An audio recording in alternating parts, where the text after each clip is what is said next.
There's a name for what happens right when a friendship starts to feel real. Not at the beginning. The beginning is often easy. Right when someone starts to actually know you. And if you've been here before, if you've watched yourself do something you couldn't fully explain at a friendship that was starting to matter, this video is going to give you the most useful thing you probably haven't had yet.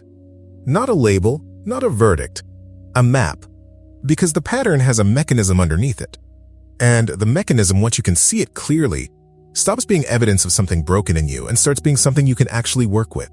That's what today is about. Let's start with what the pattern actually looks like, because it's specific.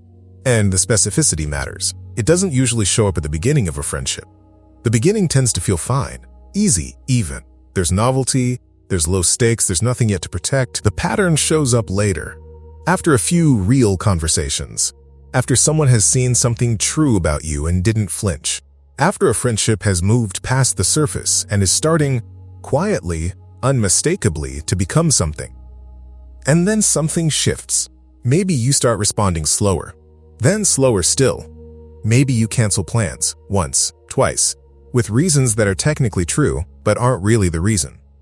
Maybe a small thing irritates you in a way that feels bigger than it should. And you lean into the irritation a little, and you let it create some distance. Maybe you don't do anything dramatic at all. You just become slightly less available, slightly harder to reach.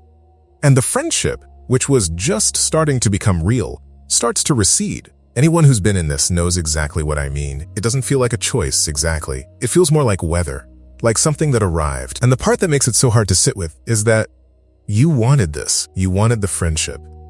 You can feel that you wanted it, even as you watch yourself do the thing that is going to end it.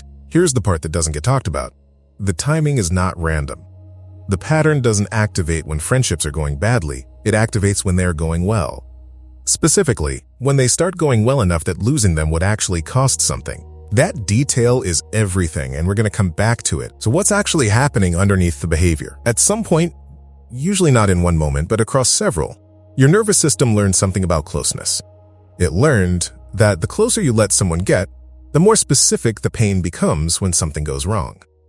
Distant connections, when they end, produce a dull ache. Real ones, when they end, produce something sharper. Something that has your name on it. And so, very quietly, very intelligently, your system built a response to that risk. Not a wall, exactly. More like a tripwire. One that doesn't activate when a friendship is safely acquaintance level. One that activates precisely when a friendship becomes real enough to lose. Research on attachment consistently shows this. The protective response in close relationships doesn't emerge in proportion to how bad things are going. It emerges in proportion to how much there is to lose. Let that sit for a second. The sabotage isn't evidence that you don't want closeness. It's evidence that you want it enough that your nervous system has decided protection is necessary. That is a completely different thing. The threshold isn't, this person knows me. The threshold is, this person knows me enough that if they decide I'm too much or not enough, or if this just quietly fades the way things do, that loss is going to land. And something in you before that can happen starts to create the exit. Not because you chose it, because a very loyal, very well-intentioned part of you decided that leaving first is safer than being left by someone who finally mattered. That's the mechanism. And it is not a character flaw. It is a protection system doing exactly what it was designed to do in a situation where it learned, correctly, that protection was sometimes necessary. The problem, the only problem, is that it cannot tell the difference between a relationship that is genuinely dangerous and one that is finally becoming real. Not broken, just in the wrong conditions. Now here's where it gets harder to look at, because the protection system doesn't just cost you the friendship, it teaches you something every time it activates. Every time you create distance right before real closeness, and the friendship fades, your nervous system logs an entry. Something like, I knew that was going to happen. I got out before it hurt. And on the surface, that reads as confirmation. Confirmation that pulling back was right, that the risk was real. That closeness leads to loss, and distance is protective. What it doesn't log, what it cannot log, because the evidence was never generated, is what would have happened if you had stayed, if you hadn't picked the fight, if you'd returned the message, if you'd let the friendship become what it was becoming. So the system gets smarter and more cautious with every friendship it helps you exit. The threshold activates a little earlier each time, the protective response a little faster, the distance a little easier to create. And the cruelest part of the whole mechanism, the part that deserves to be named directly, is this. The protection system, designed to prevent the loss of closeness, ends up guaranteeing it. Every exit confirms the story. Every confirmation makes the next exit more automatic. And the thing you wanted most, to be genuinely known by someone who chose to stay once they knew you, recedes a little further each time. That's not weakness. That's not proof you don't want connection. That is an intelligent system that learned its lesson too well, in conditions that no longer exist, running a program that was never designed to be permanent. And here is what changes everything about that. A program can be interrupted, not erased, not overnight, but interrupted at a specific moment, in a specific way, in a way that gives something different a chance to happen. The emotional climax of this isn't that the pattern goes away, it's that the pattern stops being the last word. If this is landing, if you recognize the threshold, the exit, the loop, there's a resource in the description called the Attachment Style Friendship Audit. It takes what this video named at the general level and maps it to your specific pattern, which form the exit takes for you, where exactly the tripwire sits, and what the most effective interruption point looks like in your particular case. It's the next step after understanding the mechanism, figuring out exactly where yours begins. Link in the description and in the pinned comment. So what actually interrupts the loop? Not push through the discomfort, because that instruction, delivered to a nervous system in protection mode, reads as confirmation that a threat is present.